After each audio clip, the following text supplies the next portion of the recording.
Magandang araw po, welcome po sa aking channel, Noob9 TV. Patalasasan po, meron po ba kayong mga properties na napapabayaan or non-performing assets? Plan nyo ibenta, pero wala kayong oras sa pagbenta nito. Kung ito'y pagkakatiwala nyo po sa amin, tawag lang po kayo sa aking numero, usap po tayo, gawin ko po ng video for free. Yes, libre po, wala po kayong babayaran. Tutulungan pa namin kayong mabenta ang inyong property. Kami na po bala sa marketing, sa boosting or paid ads. Even sa tripping, hindi na po kayo mapapagod sa pag-entertain ng mga buyers. Kami na po bala sa lahat. Tawag lang po kayo.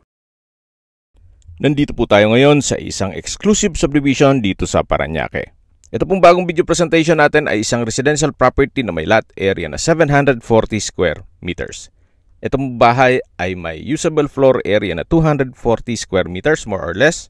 Meron po itong den room or another structure na pwedeng gawing office or guest room.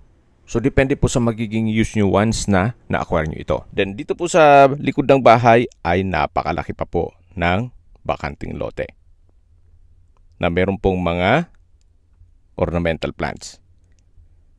May 3 bedrooms with own toilet and bath. Then, meron pong 4 car garage hanggang dun yan sa main gate. Dun po sa kabilang side ay may covered carport. Tungkol naman sa dokumento nito, ito po'y titulado, buhay po ang may-ari, kaya wala po kayong maging problema sa documentation o sa transfer ng title. Ito po'y well-maintained, kaya ready for occupancy. Lipat po tayo dito sa harapan. Yan po yung open na garahe at dito naman sa kabila yung covered. Then meron pong access na steel gate papunta naman sa service area. Ito po yung second gate. At dito na po tayo sa main door. Naka-brickstone design po itong wall bago dumating dito sa main door. Then may aluminum screen door at solid wood po itong main door. Welcome po dito sa bahay ni Madam. Dito po yung receiving area.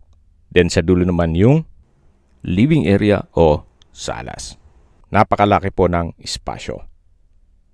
Sa dulo naman po ay yung access door na papunta sa veranda at yung bakanting lote, yung unang parte ng video. So yan po ulit yung living area. At dito naman yung dining area. May chandelier, then glass windows. Malaki naman po ang espasyo nito. At dito naman po sa kabilang side ay yung breakfast nook at formal kitchen. Dito po sa formal kitchen ay may kitchen countertop, wall-mounted kitchen cabinet, storage ng kitchen utensils at meron pong malaking kitchen window na mas nakakapaliwalas po gawa ng meron pong natural sunlight. Then dito naman po sa dulo ay yung maid's room na kung saan hindi natin ma-check ngayon at katabi lang po yung common toilet and bath. At maayos naman po ang toilet fixtures nito. May water closet, vanity mirror, hand wash basin, naka-tile bathroom wall at meron pong bathroom window. Then may shower po sa dulo. Okay, labas po tayo. Then, ito naman po yung access door. Papunta naman sa service area. At yan po yung steel gate na tinutukoy ko mula po dun sa garahe. Dito naman po yung dirty kitchen at service area. Pabalik po ulit tayo dito sa loob. Ito po ulit yung maid's room at yung common toilet and bath at dito po yung formal kitchen. Meron pong wall-mounted wooden rack with glass cover. Then may display cabinet dito sa taas ng breakfast nook at ito po ulit yung dining area. Balik po ulit tayo dito sa living area. Then sa dulo yung receiving area. At yan po mga natatanong natin na pintuan, yan po yung mga kwarto. May mga natutulog po dito sa ibang kwarto, kaya hindi po natin ma-check ngayon. Siguro upon tripping, pwede tayong pumasok na dyan. Ito po munang katabing kwarto ang ma-check natin. Malaki din po ang espasyo. May dalawang window glass. May split type aircon. Wood parquet ang flooring. From floor to ceiling po itong wardrobe. Then meron din po itong toilet and bath. Ito pong toilet and bath ay parang sharing po siya. Kaya mapapansin nyo, meron pong mga pintuan. Yan po yung pintuan para sa receiving area. Then dyan din po yung hand wash basin, vanity mirror. At dito naman po yung sa kabilang kwarto. Yan po yung water closet, naka-tiled bathroom wall. At may hot shower set. Then bathroom window with security grill. So, sharing po ang banyo dito. So, labas na po tayo para check natin yung ibang parte nitong bahay. Yan po ulit yung receiving area. Then, yan po yung access door papunta sa banyo. Sa dulo naman yung living area. At ito po ay may natutulog. So, another room po yan. Upon tripping po, mache-check natin yan. Then dito po sa dulo ay yung last bedroom. Na kung saan mas malaki po itong kwarto na to. May split type aircon. Wood parquet ang flooring. Customize ang window glass. May ceiling fan. Then chandelier. At from floor to ceiling po ang wardrobe.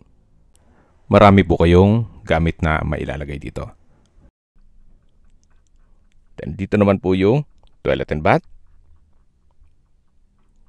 May hand wash basin. Water closet. May bathroom window. At dito naman po yung shower area. May shower curtain. Then, hot shower set. So, kumpleto rin po dito at wala po kayong ipapagawa. Lipat na po tayo dito sa labas, sa mismong kwarto. At tunghayan niyo po ulit bago tayo lumabas. So, maaliwalas din po itong bahay na to. Then, paglabas po natin ay yung living area. At ito na po yung veranda.